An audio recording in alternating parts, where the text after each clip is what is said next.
Picture this. You are sitting in a forest in Borneo. The canopy above you is so dense that the light reaching the ground has been filtered through 30 meters of layered leaves and comes down in scattered, greenish shafts that make the whole place feel slightly underwater. It is hot. It is humid in the specific way that tropical rainforests are humid, which is to say that the distinction between air and water has become largely philosophical. You are sweating in ways that feel personal. And then, about 15 meters above you, something the size of a large man moves through the canopy with a slow, deliberate grace that should not be possible for something that heavy. Long arms reaching, weight shifting, the whole movement sequence unhurried and precise in the way that someone moves when they have been doing something their entire life and have completely stopped thinking about it. It pauses. It looks at you with eyes that carry an expression you cannot quite categorize. Not the blank animal stare of a deer or a bird, but something that sits in an uncomfortable middle space between animal and uncomfortably familiar.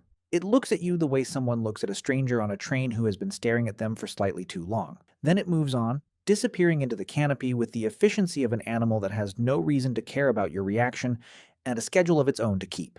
That was an orangutan, one of the great apes, one of your relatives by any honest accounting of the family tree. Closer to you, genetically, than it is to a monkey. Closer to you than it is to most of the other animals sharing its forest. Part of the same biological family that includes, at its most recent and most controversial addition, the species currently making this video. There are not many of us.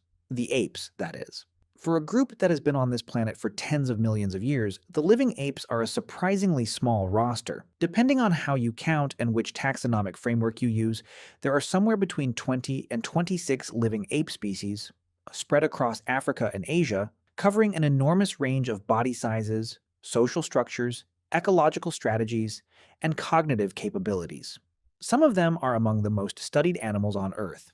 Some of them are so poorly understood that basic facts about their behavior in the wild are still being established. Some of them are critically endangered in ways that make their continued existence an urgent conservation question. All of them are extraordinary, and all of them deserve more than a paragraph in a textbook. So here is the complete breakdown. Every ape currently living on Earth, what makes each one specifically remarkable, and what understanding them collectively tells us about the branch of the evolutionary tree that eventually produced the animal watching this video. Start with the gibbons, because they are the most numerous group of apes and the ones most frequently omitted from the popular conception of what an ape is. When most people think of apes, they think of the great apes, the large, impressive, cognitively sophisticated animals that feature prominently in documentaries and conservation campaigns. Gibbons are lesser apes in the technical taxonomic sense, forming the family Hylobatidae, and they are smaller, less cognitively complex, and far less studied than their great ape relatives. They are also, in certain specific dimensions, more spectacular. Gibbons are the acrobats of the primate world. Their mode of locomotion, brachiation, moving through the canopy by swinging from arm to arm, is the most refined version of this movement style in any living primate, achieved through anatomical specializations including extremely long arms relative to body size, ball and socket wrist joints that allow rotation unavailable to other primates, and a body proportion package optimized for the specific mechanics of pendulum-like canopy travel. A gibbon moving at full speed through the canopy covers ground faster than a human sprinting on the forest floor below, covering gaps between branches through open-air leaps that can exceed 10 meters. And doing all of this with a casualness that communicates complete mastery of the medium. There are approximately 20 recognized gibbon species distributed across South and Southeast Asia, organized into 4 genera: Hylobates, Hulock, Nomascus, and Symphalangus. The siamang, the largest gibbon species, belongs to the Symphalangus genus and deserves specific attention for its vocal performance. Siamangs possess a large throat sac that inflates during calling and acts as a resonating chamber, producing calls that carry several kilometers through dense forest and that, in coordinated duets between mated pairs, achieve a sonic complexity that researchers have described using the same analytical frameworks applied to human music. The morning duets of siamang pairs, territorial declarations, pair bond reinforcements, and community information broadcasts performed simultaneously by both members of a mated pair are among the most extraordinary acoustic phenomena produced by any non-human animal. Gibbon pair bonding is often described as monogamous, which is broadly accurate but requires some nuance. Gibbons form long-term pair bonds, maintain joint territories, and raise offspring together in ways that superficially resemble human partnership structures. The social reality is more variable than strict monogamy implies, with extra-pair relationships documented across multiple species, and the monogamy of gibbons reflecting a specific ecological and social arrangement rather than an ideological commitment. Gibbons are pair-bonded because a single male-female team is the most effective social unit for defending the fruit-rich forest territory that supports their dietary needs. The monogamy is a consequence of the ecology rather than a cause of the social structure. Gibbon conservation status ranges from vulnerable to critically endangered across species, with habitat loss from deforestation across Southeast Asia being the primary driver. Several gibbon species have the smallest wild populations of any ape, with some species numbering only in the hundreds of individuals. Now, move to the great apes, starting with the one whose relationship with humans is most directly managed and most consequently complicated.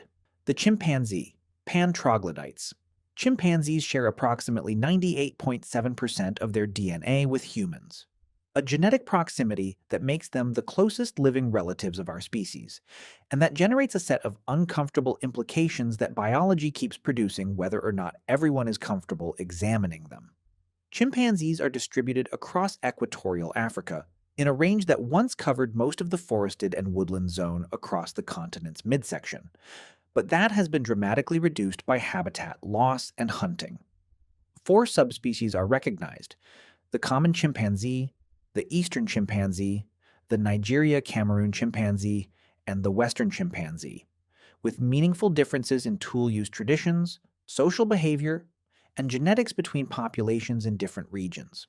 The social structure of chimpanzees is fission-fusion, a system in which the community, which can number from 20 to over 150 individuals, does not travel as a unified group, but splits into smaller parties of variable composition that come together and separate flexibly depending on resource distribution, social dynamics, and individual preference.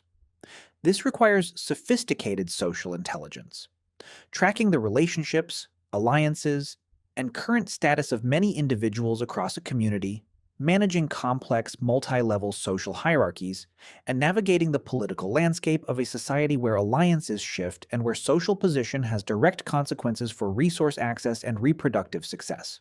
Chimpanzee tool use is the dimension of their behavior most familiar to general audiences and the one that has most directly challenged previous assumptions about the uniqueness of human technological behavior. Wild chimpanzees use tools across dozens of documented behavioral contexts: termite fishing with modified sticks, nut cracking with stone and wooden hammers and anvils, leaf sponging for water extraction, algae fishing with long probes in specific West African populations, and multiple other tool-assisted behaviors that vary between communities in ways that reflect cultural transmission rather than independent individual discovery. The nut-cracking behavior of West African chimpanzees specifically involves selecting appropriate hammer and anvil stones for specific nut hardness, transporting preferred stones between cracking sites, and teaching offspring the technique across multi-year apprenticeship periods. ASE technological transmission process that is the closest analog to human tool culture found in any non-human animal. The darker dimensions of chimpanzee social behavior are as important to understand as the impressive ones, because the complete picture of what chimpanzees are requires honesty about the full behavioral repertoire. Chimpanzees conduct lethal intergroup raids, coordinated attacks by coalitions of males from one community against individuals from neighboring communities, sometimes resulting in the systematic killing of members of the neighboring group over extended periods that researchers have described using the word warfare with appropriate caution about the implications. Infanticide occurs within communities under specific social circumstances. Coalitionary violence between males over status is a regular feature of chimpanzee social life. Understanding these behaviors not as aberrations but as evolved responses to specific ecological and social pressures is important for the complete picture of what our closest relatives are actually like.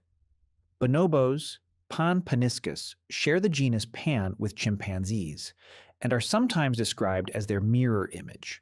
Similar in size and genetic proximity to humans, but dramatically different in social organization and the behavioral strategies used to manage competition and conflict.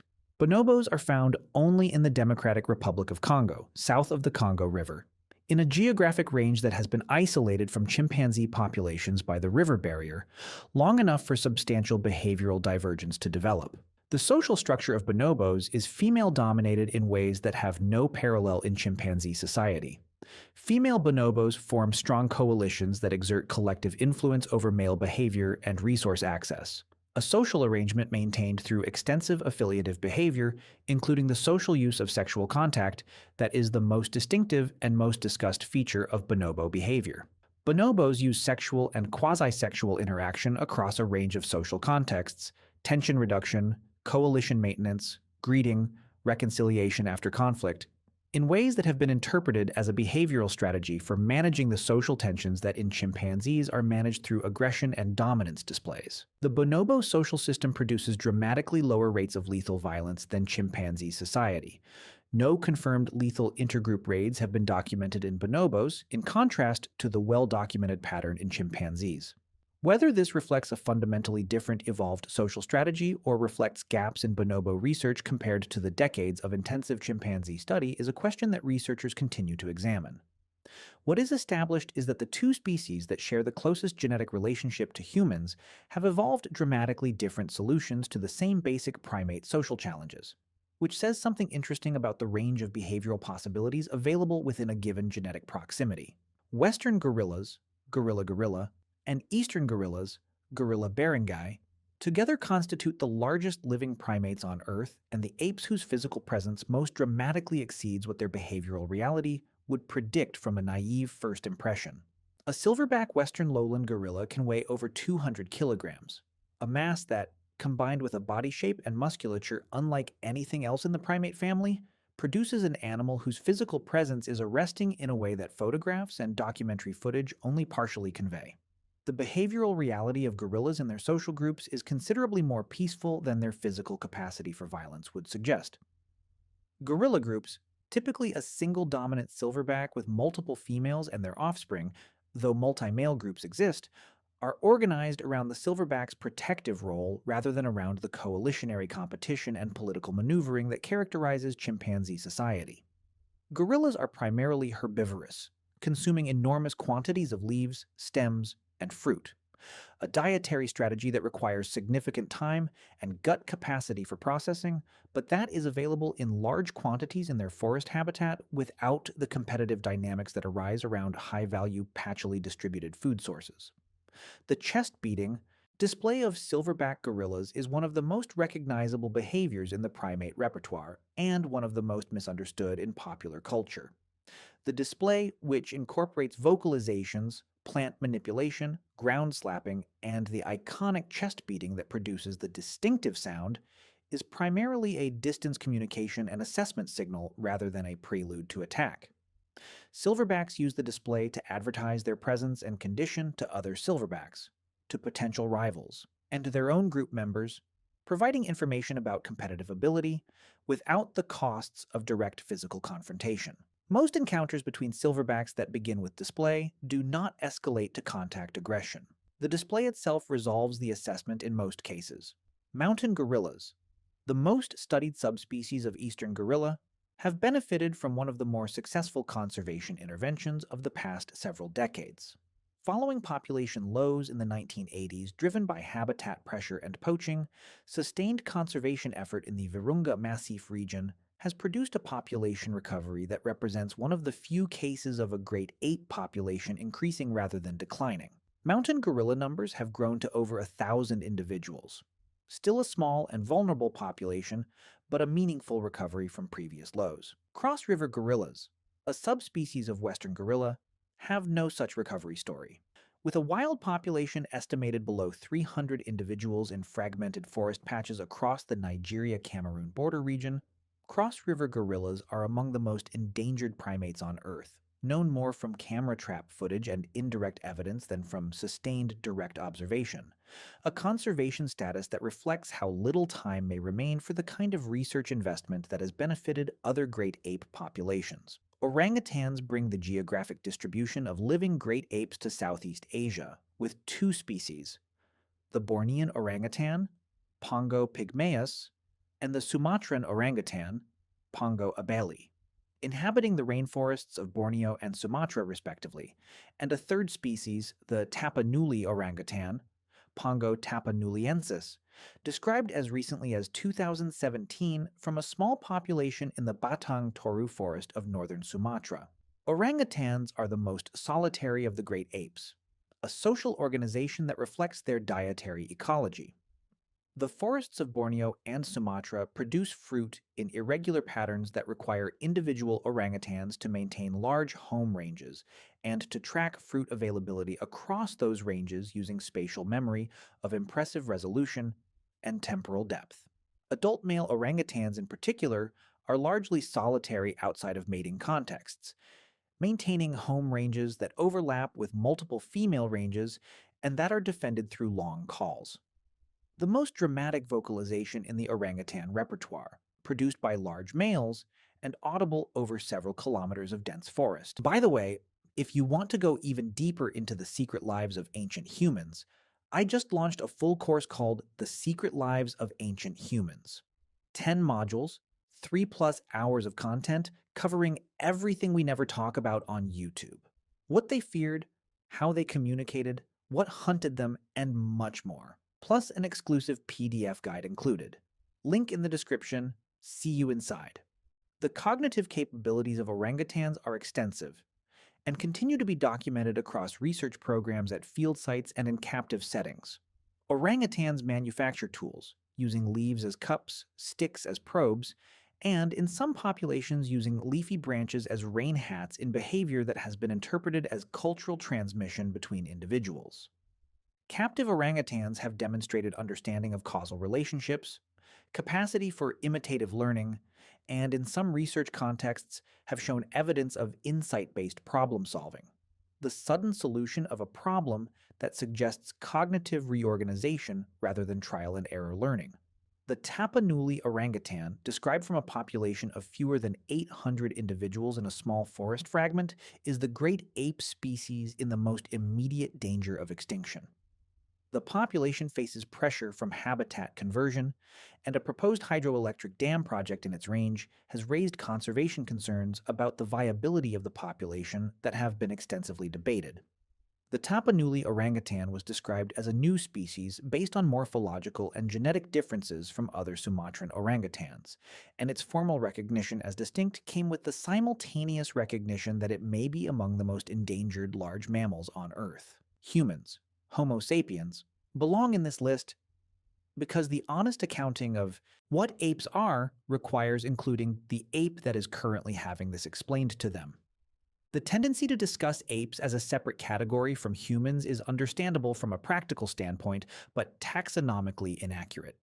Humans are great apes. The family Hominidae contains the gorillas, chimpanzees, bonobos, orangutans, and humans as coordinate members, with humans most closely related to chimpanzees and bonobos, and more distantly related to gorillas and orangutans. What makes humans the unusual member of this family is not intelligence per se. The other great apes are intelligent in ways that are documented and measurable. But the specific form that human intelligence takes and the cultural and technological elaboration it has produced. The cumulative culture that allows human technology and knowledge to compound across generations, each generation inheriting and building on the accumulated achievements of all previous generations, is the capability that most distinguishes human cognitive evolution from that of other great apes. Chimpanzees have culture in a limited sense, behavioral traditions that vary between communities, and that are transmitted socially. Human culture compounds in a way that chimpanzee culture does not, producing the accelerating accumulation of complexity that eventually results in the species making videos about its own relatives. The conservation picture for great apes as a group is sobering in ways that deserve direct acknowledgement. Every non-human great ape species is classified as endangered or critically endangered. The drivers are consistent across species and geographies: habitat loss from deforestation for agriculture and timber, hunting for bushmeat and the illegal pet trade, and disease, including respiratory illnesses transmitted from humans to apes with immune systems that have no prior exposure to human-adapted pathogens. The combined wild population of all non-human great apes is a fraction of what it was a century ago, and the trajectory of habitat availability and population trend in most species does not suggest that the current situation will improve without sustained and substantial intervention. Gibbons face the same pressures, with the added vulnerability of their arboreal lifestyle making them particularly sensitive to the forest fragmentation that converts continuous habitat into isolated patches between which dispersal becomes difficult or impossible. The population genetics of isolated gibbon groups in forest fragments show the signatures of inbreeding that accumulate when populations cannot connect and exchange individuals, reducing the genetic diversity that supports long-term population viability.